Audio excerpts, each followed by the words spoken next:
Welcome back to the Speaking and Communicating podcast. I am your host, Roberta.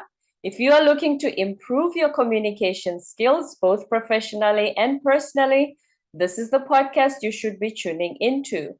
And by the end of this episode, please remember to subscribe, give a rating, and a review. Now, all of us have realized what is happening right now with regards to the Great Resignation. You have concepts such as quiet quitting, and it seems as though the powers that is shifting toward between employee and employer. And Dr. David Blake, the Chief Engagement Officer for Building Forward Now, is here to share more insights about those. So before I go any further, please help me welcome Dr. Dave. Hello. Hi, Roberta. Thank you for having me. Thank you for being on the show. As I mentioned, you have such interesting insights on all that's going on, especially since the pandemic, because it looks like I'm 46. So it looks like our generation had a bit of a different power grab when it comes to employer-employee relations. Yeah, I think what people need to realize, I think the pandemic caused a lot of us to sort of re-envision what's important to us. Many people suffered a lot of loss during the pandemic, and they had time to reconsider what's important, what they really want to do. And a lot of them started with their job. And I think they began to think about, is this really how I want to define myself for the next 5, 10, 15 years? The bulk of people I deal with, oddly enough, are around 45 to 55. So you would think they would be stable in their job. But quite the contrary, what I'm seeing is, and especially people coming into those generational groups, that's not the case. They're looking for more meaning in the work they do. Mm-hmm. And speaking of stability, that's the first thing that the pandemic kicked out of the door. This whole, oh, my job is stable. I'll be here till retirement. Correct. Yeah, we saw people that I saw it over and over again, and people that had been with companies 19, 20, 25 years. The work just simply wasn't there, especially in industries that are vulnerable. You know, we knew retail, we knew food service, hospitality. But we also know I have a lot of colleagues that lost jobs during the pandemic because the organization just simply didn't have the work to perform. It doesn't mean the organization didn't want to hold on to people, but it was financially impossible to do that. And none of us were prepared for this, right? Whoever thought 10 years ago, 5 years ago, 4 years ago, that at some point in time, we'd actually shut the entire economy down and all go home and look at a screen every day. So it did cause people to reevaluate. They looked at the loyalties, right? I mean, they realized, gee whiz, I could be let go in a moment's notice. It isn't the day of, my dad's generation where you came in and started at the job at 25 and you retired at 65 and you got a gold watch. It's different. Employees move more frequently now. Now, I will tell you that employees, to your point, I think are scared to move right now because of the uncertainty in the market. So some people, as you mentioned, are resulting in this sort of phenomenon called quiet quitting, which I think is a bad name because they're really not quitting the job. What they're doing is they're saying, I'm not going to take on the job of 3 people or 2 people or another person unless you compensate me properly. People have job descriptions. They were hired to do a job. And because companies have not really recovered completely from the pandemic, they're trying to accomplish the same work with less people. And, you don't do more with less, you do less with less. And so people today, especially younger people coming into the workforce, and I would also argue people in their 40s and 50s who suffered loss, they might have lost a mom, a dad, a grandparent, maybe even a child or a spouse. They're re-envisioning what's important to them. So going every day, Monday through Friday, 8 to 5, Monday through Friday, and sitting in a cubicle is not what people are doing. And they're going to their leaders and saying, it's got to be different. And we know that. We know that disengagement from employees rose 15 or 20% between 2021 and 2022, according to the Gallup Engagement Survey. So we know employees are not happy. The data's there. And to fight that, I think, is kind of a fool's errand. But a lot of people in my generation are saying, come to work, get a check, go home, be happy. And that is not what people are doing today. I'll tell you, it's not what I'm doing. Right? I've refocused my life to say, here's what makes me happy. I get it. You have to pay the bills, and that's okay. But at the same time, you want meaning and purpose, and you want to work for people that are helping you achieve that. In addition to meaning and purpose, when we talk about soft skills, you want to be still seen as a human. Yes, being employee and a job description comes first. Right. It takes priority. but you still want to be treated as a human being. You still want your boss, when they hand over whatever project task you have to do, to actually not just, dump the papers on top of your head or your face and walk away from your cubicle, but to still treat you as a human being. Yeah, absolutely. I'll give you a perfect example. I have a young CEO, probably 31, 32 years old, very successful company. He's a serial entrepreneur. He's brilliant, and in the medical device industry. And one of the things he does, it's a subtle thing. He does not put his title under his name. He just puts his name, and that's it. He doesn't put CEO or a lot of initials or anything else. And I asked him about that one time. He says, because I want people to know me by my name, not by my title. Wow. Another CEO that I'm working with, same thing, medical device kind of business, a startup. The first time I went in to meet him, what I thought was interesting, this individual's brilliant, PhD, MD, very smart, graduated Harvard. He's got all the credentials. And when I sat down at his desk, his pictures of his children all faced out. And so I asked him, I said, well, that's interesting. I get to see your family, great kids. And we were just talking. I said, why don't they face you? Most people go into their office, right? Yeah, so you can look at your own kids. Yeah. He said, because I want people to know about me. And so I think that's where people are coming from today. It's less about title and job description and all those things that my generation lived for. We would introduce ourselves by saying, hi, I'm so-and-so, and my job is X. Today, we just introduce ourselves by our name, right? And so I love the CEO. Nobody uses titles in the organization. They have titles, but they don't put them on their emails. You know who they are. But he wants to break down that barrier that this message came from. Now, don't get me wrong. People know who the CEO is. But it's subtle changes like that that are shifting the way we look at the institution to create more of a flat institution as opposed to a hierarchy. The hierarchy. Yeah, the hierarchy, thank goodness, I think it's dead.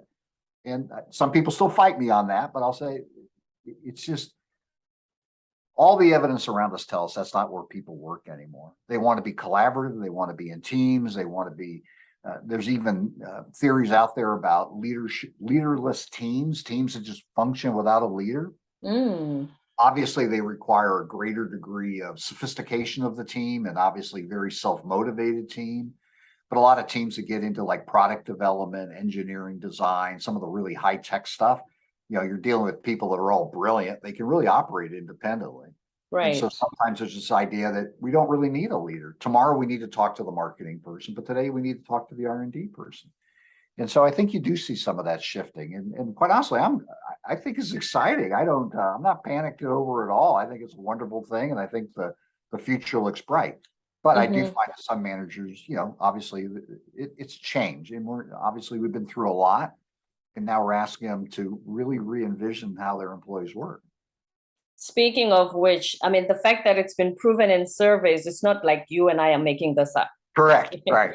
Obviously, so I would think that this information has come to their attention as well, that this is how employees feel.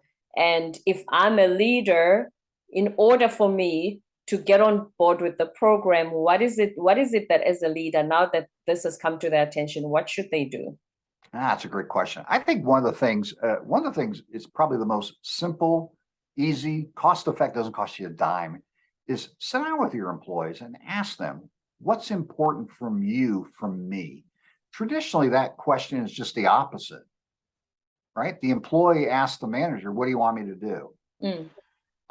I'm arguing you need to switch that. First of all, I go back to this humility argument that sometimes that's a great way to connect with people. Look, I recognize the world of work is different, and I can't give you everything you may want, but be open with me about how would you like to design our work? And to the degree you can do it, do it. I'm not arguing everybody needs to be virtual or hybrid. Let's face it, if you work in a manufacturing place, you need to be on a production floor. Of course, but yeah. They might say, well, we want more transparency, or we want more time with you, or fill in the blank. And so the challenge with that is if they tell you, are you ready to act on it? And so a lot of times it's like employee surveys. You either love them or you hate them. You send them out to everybody. Everybody tells you the things they like and don't like, and then you never hear a peep after that. So if you're going to sit down with your employees and say, tell me what you want. Tell me what's important to you to make this job more fulfilling. Tell me what's important to you as an individual human being. What are you looking for? And if they tell you, and a lot of times they're not always going to say, I want more money. They're going to say things like, you know what? I could use a little more development. I'd like to go to a conference once a year, or, I'd like more one-on-one time, or I'd like an opportunity to run a project. It don't cost you anything. But until you're willing to switch the table from you telling them what you as a leader want to let me as the workers tell you, it's a vulnerable position to be. Don't get me wrong. For some leaders, like, are you kidding me? Let the prisoners have the keys. And I'm like, trust me, once you start doing it, you'll find leadership to be a heck of a lot more fun. Because now, instead of dealing with people who are curmudgeonly, if there's a problem, engage people in the problem, bring them into the solution. If there's a problem, so you don't have to carry it by yourself and feel like I must come up with the solution and then just delegate it to the rest of them by myself. Correct. Yeah, it's I've always said, it's like I have to take it all on. No, you don't. What do you think all these people are? And they're telling you, let me help you. Let me help you. So it's vulnerable, but I think being vulnerable is one of the greatest strengths of any leader. That's right. But that's the part that's scary for them as well, because there's the sense of, if I'm a leader, I should show that I know all the answers. I'm not vulnerable. The human side of me is not at play right now because we have work to do. Correct.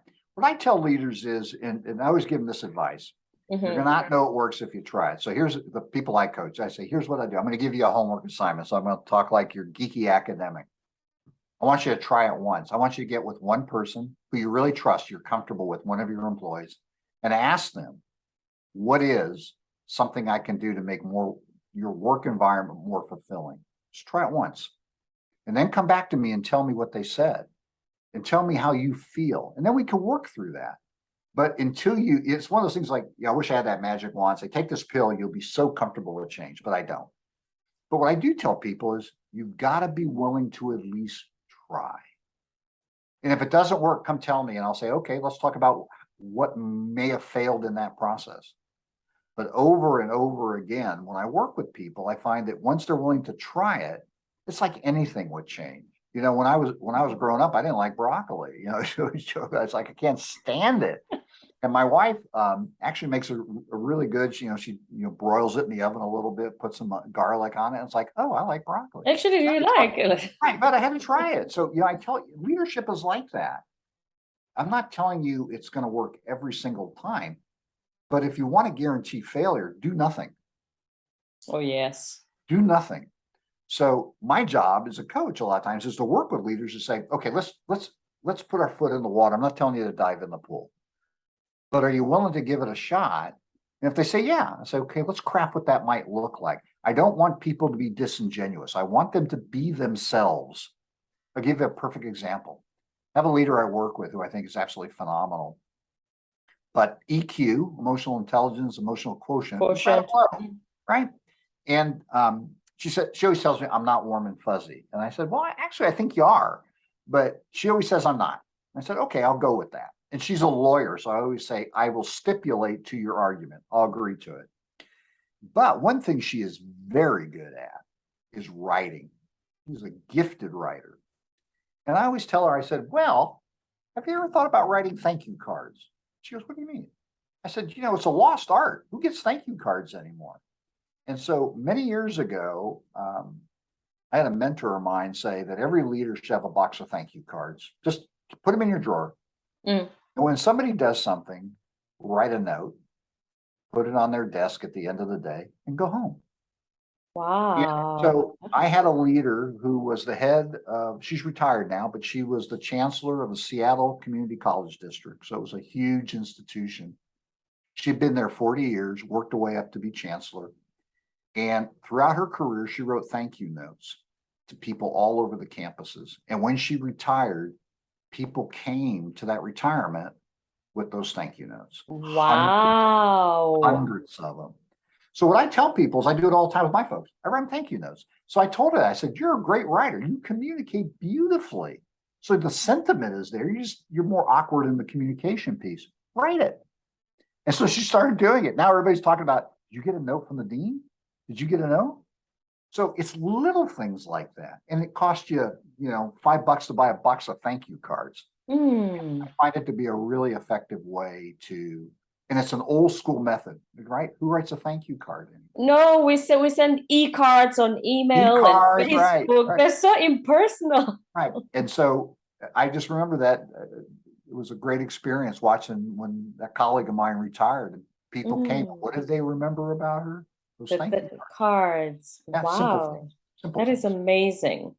And then that reminds me on our discussion about workplace culture. How would you describe workplace culture and how do you advise your clients to create the right, so to speak, workplace culture? Yeah.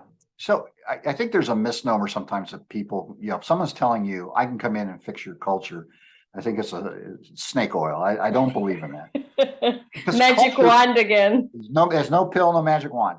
Culture is so deeply embedded in the organization. And culture is why I always tell people it's the way we do things around here, right, wrong, or indifferent. That's how it goes. If you ask somebody, why do you do that? And they'll go, I don't know. We've been doing it forever. That's kind of who we are. That's like, okay. So what I try to talk with leaders is if they say, well, my culture is toxic or we need to change the culture, what would you do? I kind of jokingly say, well, I don't know. What do you want to do? Because at the end of the day, the leader defines ultimately the culture. If the leader wants the culture to be open, it's going to be open. If the leader wants the culture to be transparent, it's going to be transparent. Now, I can help you on that journey, right? I can work with you to help navigate certain ways to do that. But a consultant should never be asked to define the culture. I don't work there. So I always ask the leader, because if the leader doesn't take an active part in the developing the culture, it's just not going to work. One of the things I love working with is startups, because a lot of times they will ask, can you help us set up the culture early? And I'm like, oh, thank goodness you're asking, because it's so much easier to do it now than opposed to fix it later. Right. So I do think it can make a huge difference in the organization, positive or negative. And by the way, you're going to have a culture whether you want it or not. And so my approach is you better it's going to evolve some way. But if you get the leader involved in saying, this is who we are and this is what we're about early, then you control the outcome. So don't just passively run through life and think it's going to fix itself out. No, it never will. If it's, the old saying, if you do something over and over again, it's not giving you results. It's, the definition of madness. Insanity, yeah. I mean, so you have to really, it's a process, but the good news is once you begin to get it inoculated, if you will, within the organization, it does become self-fulfilling, right? But the leader, I always go back, and leaders always like, oh gosh, I got more work to do. And I said, the most important thing you can ever do is establish the culture. That's the most important thing you can do, because once you do that, that's how your organization will function. All right, now back to the surveys. Sure. You said that with this great resignation, did you find that a lot of people were able to disclose why they resigned so much? Yeah. At the exit interviews. Yeah, exit interviews. Okay, I'll give you my cranky, part of it. Most people, when they exit the organization, what they're going to tell you is, I'm leaving because I'm getting more money, or they're moving. Sometimes they're just moving, but I'm getting more money. And I always laugh and say, well, who leaves to get less money? Right? I mean, true. It's a very safe position to say. It guarantees you, if you want to come back, they won't be mad at you. But over and over again, if you peel the onion away and look at the real data, the number one reason people leave organizations is not money, it's bad leadership. So they're leaving the leader, they're not leaving the organization. So sometimes in exit surveys, people will be very candid. I'm never coming back here, so let me tell you all the things I don't like. And you got to read through that too. But if everybody's just telling you they're leaving for more money, I'd be skeptical. I'd want to know more. So, if you got a department, let's say you have one department where your turnover is 20% and everybody else is 3%. I would argue money's not the issue. You got definitely. Yes. Right. Yes. Right. You got to look at that data. And you got to, I always say good HR people can tease out the answer. I mean, I've worked with a lot of just phenomenal HR professionals that do exit interviews that they can get to the root cause. But your HR people have to be trusted too. I can go on that article. They have to be, people have to feel comfortable to talk to them in a way that it'll protect their anonymity, but still be able to share that information. Right. Because like you said, you don't want to burn your bridges just in case it doesn't work out, and you probably want your job back in the future. Absolutely. So, sometimes, it's an art to get that information out, but if you're saying, well, hey, people, they don't want to work here because we don't pay enough, the heck with them, let them go. You're missing the point, because again, the data, the research does not indicate that money is the primary reason. I'm not saying it's not a reason, but it's not the main driver. People will stay with companies where they feel they have coworkers that are their friends, where they indeed have a work life, right? And so 8 hours, 9 hours a day you're at work. It's a large portion of life. They might not want to go to work every day, but they at least have better days than bad days. Right. They have a boss who is attentive to their needs. They enjoy working for their boss. Yeah, I think just ignoring that data and just saying it's a money issue, it's always going to be a money issue. Again, you got to peel back the onion. When we talk about the generations, right? So you've got the 60s and me, middle 40s.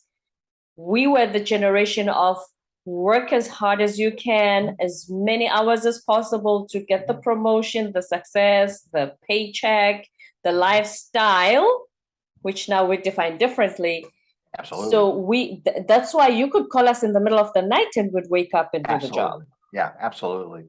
I think what employees have seen over the years, and, I'll give you a perfect example. The city of Detroit defaulted on all of its pension payments, right? They went broke. And so all those people who spent their entire life working for the city of Detroit, the pension system went belly up. And I think if you look at the steel industry, the automotive industry, many people thought that they would work there forever. And then there were job cuts, jobs were offshored. Younger people saw that and they said, guess what? They're not loyal to you anymore. The days of, start here on day 1, retire at day 65 or year 65, and you get a gold watch and a pension. Those days are gone. Pensions are gone. I always tell people, who gets a pension anymore, right? It's all 401ks, 403bs, different type of retirement plans. And those all fluctuate to the market, right? Even companies that have old style pension plans, they've reduced those benefits dramatically over the years. So I think younger people are saying, and you bring up a good point, it's lifestyle is not about things. My generation was like, I got a house, I got a car, I got a boat, I'm going to go on vacation. No. Today, lifestyle is more about freedom. And it's about, I want purpose, I want meaning. I want to go to my kid's baseball game. I want to go to story time at the senior center. Whatever it is. It's not things anymore. I watch my own kids that way. My oldest is 40. My youngest is 30, and things are not what they look for. That's just not what makes them happy. So, and this is not this generation. That's why they don't have this, I gotta, if they call me in the middle of the night, I'm gonna work weekends. I'm not gonna have a life outside of work. They don't want that. And, you and I were joking earlier, a lot of people nowadays, and I started doing it, I find it amazingly refreshing. I turn my phone off every night at 7 o'clock. It doesn't come back on to 7 a.m. in the morning. The only people that can reach me are those people in my favorites list. And who's in my favorites list? My kids and family. Right. Not my boss. And my boss knows that. I always told my boss, I'm like, if you need me, get me before 7 a.m. Right. Or before 7 p.m. And I encourage people to do that. You have to set boundaries. Here's another thing leaders do that I think drive people nuts. You tell your people all the time, go home and relax. I want you to have a good work-life balance. I want you to disconnect. And what does your boss do? Send emails on Saturday and Sunday. Okay. So what do you tell the employee? Well, I'm carrying the cross. I'm working really hard, but you don't. Well, what's the message to the employee? So I do not email anybody that works for me, any clients that I have. They will not hear anything from me from 5 o'clock Friday, just 8 o'clock in the morning on Monday. I want to respect that time. I don't want to intrude in that time. Because some people, my generation, if I got an email from my boss on a Saturday afternoon and I saw it, guess what I would do? I'd answer it. And I'd be mad about it. But you'll still do it. Right. So now I don't do it and I feel good. right? Yes. Because I'm doing what I want to do. And I think the younger generation is even more adamant about that. I'm not just doing this for nothing, right? I'm, I want purpose, and my purpose isn't just the job. Hmm. And trust me, I have yet to find something that you need to talk to me about on a Saturday at 5 o'clock. That cannot wait for Monday. Thank you. Exactly. That's my point. And speaking of, it's not just purpose. We have discussions on mental health, Mhm. burnout, anxiety, panic attacks. We talk about this all the time, especially since the pandemic. Yeah, Just everywhere you go, there's always a discussion, mental health related. And yet, when it comes to acting on it, we don't, we because we don't. go back to, yeah, call me on weekends and said, I have no Right. life outside of work. And then, oh, but I'm burned out. Oh, but my mental health. Why are we not acting on it, even though we are aware that this is the cause? I think to some degree we're scared to address it. Mental health has always been an interesting issue. We talk about physical health all the time. You need to get rest, you need to get sleep, you need to exercise. We have a whole culture around that. I'll give you an interesting statistic. I was working at a large research university and I was the head of HR. And we knew from the data from our student health center, so these are undergraduate students, Mm. that 1 in 4 students in college today has mental health issues that require some form of medication to manage. Now, we can extrapolate that to say that probably 25% of the workforce today has a mental health issue that requires some sort of medication to manage. This was a few years ago, by the way, so I don't think it's less. If anything, it's probably more. But I think supervisors are uncomfortable talking about the issue. And I hear that from people. So why don't we talk about it? We all know it's a problem. It's like, well, Mm, it's mm. kind of awkward. I'm not saying ask people what their diagnosis is. But when we talk about how people feel, we're not just talking about their physical health. They have a fever, a cold, a sore throat. So when you ask somebody, and I think this is we always ask people how they're doing. And the question I ask leaders is, do you really want the answer? Do we even wait to hear the answer? No, a lot of times we don't. It's fluff talk, right? How you doing? Fine. No, And no. you walk past with your Right, papers, yes, to your right. desk. Mm. So a lot of times when I talk to people, and silence is horrible, right? Everybody hates silence. So when somebody comes in and talks to me, I always say, how you doing? And I'll watch for the body language, right? A lot of times it's not in the verbal, right? I say, well, yeah, I'm doing okay. Mm, mm. No, really, what's going on? And I think too, sometimes when the leader shows that they struggle with things, right? Hell, man, I tell you what, I had a rough weekend. My kids were upset last, sometimes sharing that you're not impervious to the same type of things they're dealing with. I guarantee you there are CEOs out there that suffer from anxiety, depression, bipolar, high blood pressure. I just go down the list. So I think having a common desire to understand where each party is coming from is helpful. But I think the large reason is people are just not comfortable with it. I think the good news is there's more talk about it, and it's all come out of the pandemic because people got depressed at home. And people say, well, how you doing? And it's like, I got to get out of this house. I'm going crazy. And so people formed these little support groups. We did, a lot of businesses did virtual town halls during the shutdown so they can kind of just check in on people. A Wow. monitor is not a really warm, fuzzy thing to deal with. No. Now I think it's more important than ever. Everybody's come back to work. I mean, the freeways are busy again. Most businesses, they might have hybrid schedules, but for the most part, we're back to work. And so what I'm advising leaders to do is take time to check on that, right? Get the team together. And it doesn't have to have a purpose. Just get together and talk. How are we doing? How are we feeling? It's the first time the other day I met with a group that I hadn't met with in 2.5 years. Why? Because we had not been together. So taking the time to assess the pulse of the group and how they're feeling and be vulnerable. Again, keep going back to that. You need to be vulnerable. So, man, I'm glad we're back together. This was driving me crazy. I was really getting lonely. And I'm like, well, my boss can say it. I can say it. No, I don't want you to give me your diagnosis, but I want you to feel But show like, the human side of right, as soon you. as you're human. I mean, it's Hmm. like, if your kids brought that to you, wouldn't you say something like, you okay? And I'm not saying it's not a parent-child relationship, but there is a positional relationship, right? I'm the boss, you're the employee. That'll never change. Right. So the ability to relate to them on an individual basis is critically important, right?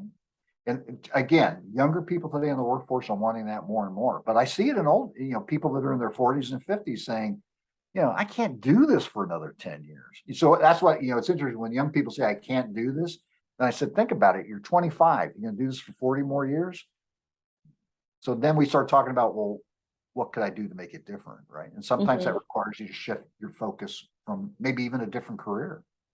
And we Right. see a lot of career jumping right now. Different career. I'm glad you said that because, usually when we talk about life purpose and finding what fulfills you, a lot of times people jump into oh, you want me to be a life coach, or it's not always what we're referring to, but it just means the career that I'm in, does it resonate with me? Does it fulfill me? Is it the kind of work that, brings me joy? Fulfillment. Yes. It doesn't mean stop the job and go coaching. No, let me give you a perfect example. I had a client of mine who was a very successful life insurance salesman, made a lot of money at it. And he reached out to me and he says, I hate being a life insurance salesman. And I said, well, why are you still doing it? And he was like 50. He goes, well, I make a lot of money at it. I said, well, you sound horribly miserable about it. He goes, well, I am. I got like 15 more years. I said, well, what do you want to do? What do you really want to do? He goes, I don't know. I said, well, I'll tell you what, you go back and think about it and you come back and talk to me about it, right? You think that's your homework assignment. So he came back to me and says, you know what I've always enjoyed doing? And I did it when I was in college. I write music. He says, I would write jingles for commercials and and I've actually had people, in, small bands, pick up I said, well, why can't you do that now? He says, well, I'm 50 years old. I said, who cares how old you are? They're buying your music. The music doesn't have an age restriction. It doesn't, right? And he says, well, I do know somebody that's in the industry. I said, well, why don't you reach out to him? Just talk to him. I'm not saying quit your day job. You still have a mortgage and kids. Yes. So now, sure, he's still selling life insurance, but he's found a balance, right? So every day can't be about fun and happiness, but we do need to find those elements of fun and happiness, right? We do have those things that still drive us. I think it's an excellent point. Don't quit your day job, but make sure there's balance in your life. I have a friend of mine who loves coaching his son's soccer team. Awesome. And he said, that's what I wanted. I love doing that.